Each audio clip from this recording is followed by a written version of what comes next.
আসসালামু আলাইকুম ওরহমতুল্লাহি অবরাকাতু। প্রিয় দর্শক, আশা করি আপনারা সকলেই ভালো আছেন। আপনারা দেখতেই পাচ্ছেন আমার সামনে আমার শ্রদ্ধেয় স্যার ইউসুফ মাস্টার স্যার দাঁড়িয়ে আছে। তিনি আপনাদের সামনে কিছু গুরুত্বপূর্ণ কথা বলবেন। প্রিয় দর্শক, আসসালামু আলাইকুম ও রহমতুল্লাহ বরকাত। সকলকেই সকালবেলার শুভেচ্ছা অভিনন্দন জানাই। আসলে লাইফস্টাইলটা আমরা বুঝতে পারতেছি না, অনেকটা অপরিচিত একটা নাম। যেমন মানে বলা হয় কফি এনামা কি, বরফ থেরাপি কি, লাইফস্টাইল কি, আসলে আমরা বুঝতে পারতেছি না। এটা আসলে আমি যেটা বুঝি আর কি, সেটা আজ থেকে 30 বছর বা 35 বছর বা 40 বছর আগে আমাদের যে লাইফস্টাইলটা ছিল, সেই লাইফস্টাইলের পুনরাবৃত্তি আমি মনে করি। কেননা আগে কিন্তু এরকম ডাক্তার ছিল না, এরকম ডায়াগনোস ছিল না, এরকম ওষুধ ছিল না।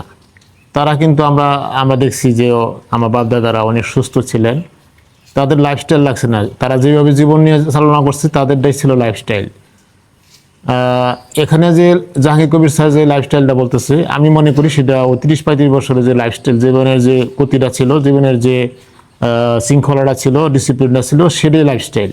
জি জি জি, আমি বলবো যে খাদ্য অভ্যাস কী ছিল। খাদ্য অভ্যাস মানে আমাদের জাহাঙ্গীর কবির সাহেবের যে 5টা স্তম্ভের কথা বলা হয়, খাদ্য অভ্যাস, অটোফেজি বা রোজা, ঘুমের অভ্যাস, ব্যায়াম, আর হলো মানসিক প্রশান্তি। এই যে 5টা গুণের কথা বলা হইতেছে, এই 5টা জিনিস আগে এমনিতেই ছিল। খাদ্যটা ছিল ন্যাচারাল, আর খাইতে পারতো না, এটাই ছিল অটোফেজি, এটাই ছিল রোজা। জি জি তারপরে ছিল কি ব্যায়াম, মাঠে ঘাটে কাজ করতো, এটাই ছিল তাদের জন্য ব্যায়াম। এবং সন্ধ্যার থেকে তাদের স্লিপ শুরু হয়ে যেত, ঘুম শুরু হয়ে যেত, এবার রাতের শেষ প্রহরে উঠে যেত এমনি। এবং মানসিক প্রশান্তি ছিল যথেষ্ট আগের মানুষের মধ্যে।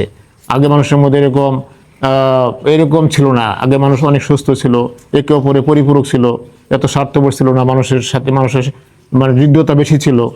এটাই ছিল আগের। এবং এখন এই কথাটাই বলা হচ্ছে যে এই লাইফস্টাইলে আপনারা আসেন। হ্যাঁ, আর এই যে কফি আনানা কি, কফি আনানা আসলে বলা হচ্ছে যে আমার শরীরের ভিতরে টক্সিনগুলো বের করে দেওয়া। আমরা যে পরিমাণ বিষাক্ত জিনিস খাইলাম, এই বিষাক্ত জিনিস খেয়ে আমার শরীরকে আমি অকেজ করে দিছি, এই কফি আনানার মাধ্যমে আমার শরীরের টক্সিনগুলো বের হয়ে আসে। এটাই হলো কফি আনানা। আর আমি যেটা বলতে চাচ্ছি যে আমরা খাবারকে, আমাদের যে আমরা যে খাবারটা খাই, এই খাবারকে জাহাঙ্গীর কবির স্যারকে প্রথমে বলে যে আপনি ভাত খাওয়া বাদ দেন, বা এরকম একটা যে আমাদের ভয়ভীতি কাজ করে আর কি। আসলে একজনকে যদি হঠাৎ করে বলা হয় যে ড্রাগ করে, যে সিগারেট খায়, যে আপনি সিগারেট বাদ দেন, তার জন্য কিন্তু একটা ডিফিকাল্ট, তার মেমোরি এভাবে সেট আপ হয়ে গেছে। এই জন্য ভাতটাই যে আপনার জীবনের জন্য সব তা না। ভাতের বিকল্প হিসেবে আমরা যা খাই, এটাও যেমন বিভিন্ন রকমের প্রোটিন খাই, ডিম খাই, মাছ মাংস খাই, শাকসবজি খাই, এটা দিয়েও কিন্তু আমার জীবন চলবে। জাহাঙ্গীর কবির স্যার যে কথাটা বারবার বলে যে কিছুদিনের জন্য আপনি চিনি খাওয়া বাদ দেন। চিনি বলতে সাদা চিনি না, শুধু ভাত একটা চিনি, রুটি একটা চিনি, তারপরে ফলমূল একটা চিনি, বিস্কিট একটা চিনি, বিভিন্ন প্রসেস ফুড একটা চিনি, এরকম এরকম মুড়ি, চিড়া যা আছে সব এরকম চিনি। এই চিনির থেকে কিছুদিনের জন্য আপনি অব্যাহতি দেন, তারপরে আবারও এগুলো খাবেন, কিন্তু এটা পরিমিতভাবে খাবেন, তাহলে লাইফস্টাইলটা শুরু হবে, সুন্দর হবে। তবে স্যার একটা কথা, ভাত কিন্তু সবার জন্য বন্ধ না। যার হুমা আয়ার 1, TGHD এর রেশু 2, তারা কিন্তু প্রথম থেকে ভাত খেতে পারে। জি, ধন্যবাদ। যে আমাদের ডাক্তার রৌলান ভাই যে কথাটা বললেন যে আমরা টেস্ট ধরা পড়বো হুমায়ার, আমরা চিকিৎসা জগতে হুমায়ারটা আমরা এই প্রথম শুনলাম। এই যে নতুন পদ্ধতি আমরা পাইলাম, এই হুমায়ের যার 1 থাকবে, TG তার 2 থাকবে, এরা ভাত খেতে পারবে, সমস্যা নেই। এরা হুমায়ের যদি 1 থাকে, তার ওজন সঠিক থাকবে, তার ডায়াবেটিস হবে না, তার সুগার লেভেল ঠিক থাকবে। আর TG যার 2 থাকবে, সে কোনোদিন স্ট্রোক করবে না ইনশাল্লাহ। এই 2টা জিনিস যদি যার সঠিক থাকবে, সেরকম নিশ্চিন্ত ভাব পরিমিত খাইতে পারবে, সমস্যা নেই। আর একটা জিনিস হলো, আমরা ন্যাচারাল খাবার যেটা খাবো সেটা দিকে খেয়াল রাখবো। বিশেষ করে আমরা সরষের তেল খাবো, আমরা দেশি মুরগি, দেশি মাছ, দেশি শাকসবজি আমরা ওগুলো খাওয়ার চেষ্টা করব। তাহলে আমাদের জীবন আমাদের সুন্দর থাকবে। সবাইকে ধন্যবাদ। জেকে লাইফস্টাইলে আপনাকে স্বাগতম। জেকে লাইফস্টাইল মেনে চলে সুস্থ জীবন উপভোগ করি। সবাইকে ধন্যবাদ। আসসালামু আলাইকুম। প্রিয় দর্শক, স্যার কিন্তু একটা জিনিসই বুঝিয়েছে যে আমরা এখন যেভাবে চলতেছি এটা কিন্তু আমাদের নেচার চলা না। আজ থেকে 30-40 বছর আগে আমাদের দাদারা, ঠিক আছে, বা বাবারা যে সিস্টেমে চলতেন এইটাই হলো আমাদের প্রকৃত লাইফস্টাইল। কিন্তু আমরা এখন যে জীবনে আসছি, আমরা চাকরি করতেছি, ব্যবসা করতেছি, আমরা ওটা ভুলে নতুন সিস্টেমে এসে আমাদের কিন্তু নতুন নতুন রোগ হয়ে গেছে। যেমন ডায়াবেটিস আগে ছিল না, এখন প্রায় বাড়িতে ডায়াবেটিস। হাই ব্লাড প্রেশার ছিল না, অধিকাংশ মানুষের এখন হাই প্রেশার। গ্যাস্ট্রিক ছিল না, প্রতি বাড়ি বাড়ি এখন গ্যাস্ট্রিক। এগুলো কেন আসলো, এই বিষয়গুলো আমাদের ভাবা দরকার। আর এত ডায়াগনস্টিক সেন্টার ছিল না, এত বিশেষজ্ঞ ছিল না। এলাকার ভিতরে একটা পল্লী চিকিৎসক কয়েক গ্রাম রোগী দেখতেন।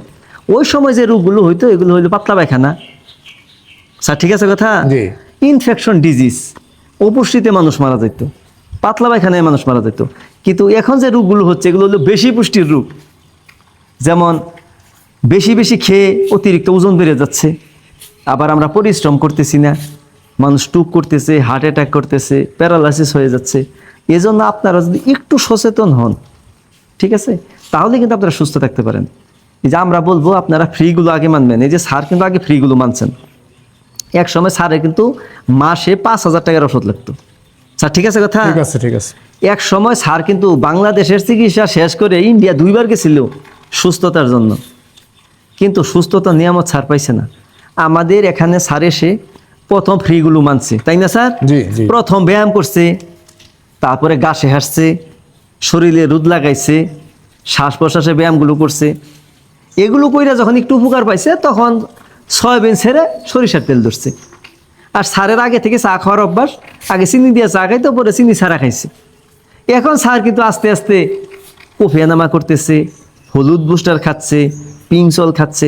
স্যারের কথা হলো যে আমি জিনিসটা ভালো করে জানবো, বুঝবো, ধীরে ধীরে আগাবো, কিন্তু হঠাৎ করে আমি বেশি করে আউট হব না, তাই না স্যার? জি, জি, জি, জি। এই জন্য স্যার চাচ্ছে যে অসুস্থ যে কি জিনিস আমাদের স্যার কিন্তু জানে।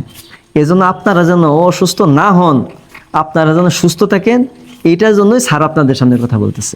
তা আপনারা দোয়া করবেন স্যারের জন্য, স্যার যেন মরণ পর্যন্ত সুস্থ থাকতে পারে, আর কালেমা পড়তে পড়তে মৃত্যুবরণ করতে পারে। আর আমার জন্য দোয়া করবেন, আমি একজন চিকিৎসক মানুষ হয়েও আপনারা যেন সুস্থ থাকেন, এই জন্য আমি কাজ করতেছি। আমার 2টা রুগী কমে যাবে এই আশায় না, আল্লাহর সন্তুষ্টি নিয়ে। আল্লাহ পাক আমাকে দুনিয়াত পাঠাইছেন একটা দায়িত্ব দিয়ে। আমি যদি আমার দায়িত্ব সঠিকভাবে পালন না করি, আপনারা কিছু না বললেও কাল হাসরের ময়দানে আল্লাহ যদি আমাকে প্রশ্ন করে, আমি আটটা পড়ে যাব। এই জন্য আমি একটা জিনিস ভাবি যে রিজিকের মালিক আল্লাহ, আল্লাহ পাক কোনো না কোনোভাবে রিজিক দিবেন। আমি যতদিন বেঁচে আছি আল্লাহর সন্তুষ্টির জন্য মানুষের কল্যাণের কাজ করে যাবো ইনশাল্লাহ। আমার ইচ্ছা হলো মৃত্যুর শেষ দিন পর্যন্ত মানুষের জন্য কাজ করতে করতে, নামাজ পড়তে গেছি, সিজদা দিছি আর উঠাইছি না, এইরকম মৃত্যু আল্লাহর কাছে চাই। আর আমার মৃত্যুর পরে যেন মানুষ আল্লাহর কাছে দোয়া করে, আর এই দোয়ার মাধ্যমে যেন আল্লাহ পাক আমাকে মাফ করে দেয়। আপনারা সবাই আমাদের জন্য দোয়া করবেন। আমরা যে মুক্তাগাছাবাসীর জন্য এই কাজগুলো করতেছি, এটা যেন আল্লাহ রাব্বুল আলামিন কবুল ও মঞ্জুর করেন।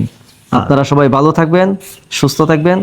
আপনাদেরকে আল্লাহ রাব্বুল আলামিন সুস্থতা নিয়ামত দান করুক, আমিন। আমিন।